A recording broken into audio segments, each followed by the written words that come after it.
sampai 3 2019. Saya dari kelompok 12 Akhlak Tasawuf.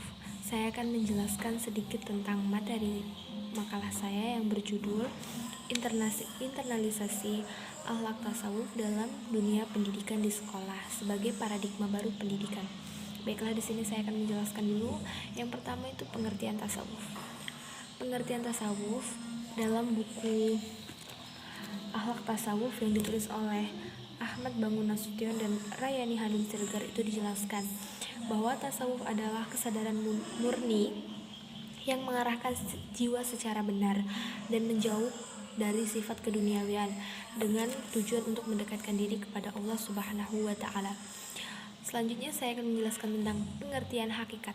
Hakikat itu obsesi katanya tercermin dalam penafsiran kata la ilaha illallah yang artinya tidak Tuhan selain Allah, atau dapat diartikan tidak ada realitas yang sejati kecuali Allah Subhanahu wa Ta'ala. Yang selanjutnya makrifat. Makrifat itu sejenis seperti pengetahuan, dengan mana para sufi itu menangkap hakikat secara rasional atau realitas itu secara rasional yang menjadi obsesi mereka. Dan makrifat ini dapat dibedakan dari ilmu rasional, di mana pemilihan antara subjek dan objek itu sangat dominan, begitu dominan. Yang selanjutnya yaitu tarekat. Tarekat itu dapat dipahami sebagai jalan spiritual yang ditempuh oleh para sufi untuk mendekatkan diri kepada Allah Subhanahu wa Ta'ala. Baiklah, selanjutnya saya akan menjelaskan tentang alasan kenapa kita harus melakukan tasawuf. Kenapa kita harus melakukan pendekatan diri kepada Allah dengan bertasawuf.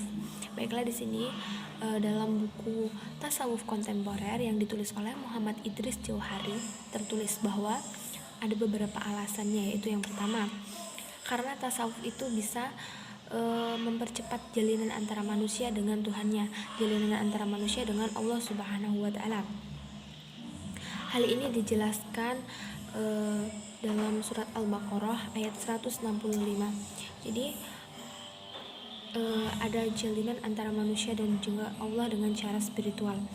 Yang kedua yaitu melalui tasawuf kita berupaya untuk menjadi kekasih Allah. Kita berupaya untuk mendekatkan diri terus kepada Allah, kita melupakan duniawi, dan kita sangat berusaha menjadi kekasih Allah seperti Rasulullah SAW. Hal ini dijelaskan dalam surat Al-Fajr ayat 27 sampai 30.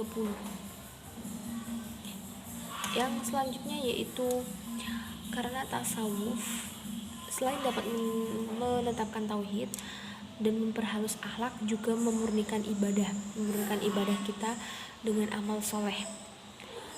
Yang hal ini dijelaskan dalam surat Al-Kahfi ayat 110. Yang terakhir yaitu melalui tasawuf kita tidak hanya dapat melihat Tuhan, dapat melihat Allah di hari akhir nanti, di dunia akhirat, di alam akhirat kita melihat Allah dengan mata kepala kita, tetapi kita juga bisa melihat Allah dengan mata hati kita di dunia ini. Jadi dengan melakukan tasawuf kita akan merasakan kehadiran Allah dengan hati kita. Kita akan melihat Allah dengan hati kita. Hal ini dijelaskan dalam surat Al-Isra ayat 72. Demikian penjelasan dari saya. Materi selanjutnya akan dijelaskan oleh rekan saya, yaitu Nisa Nur Fitria.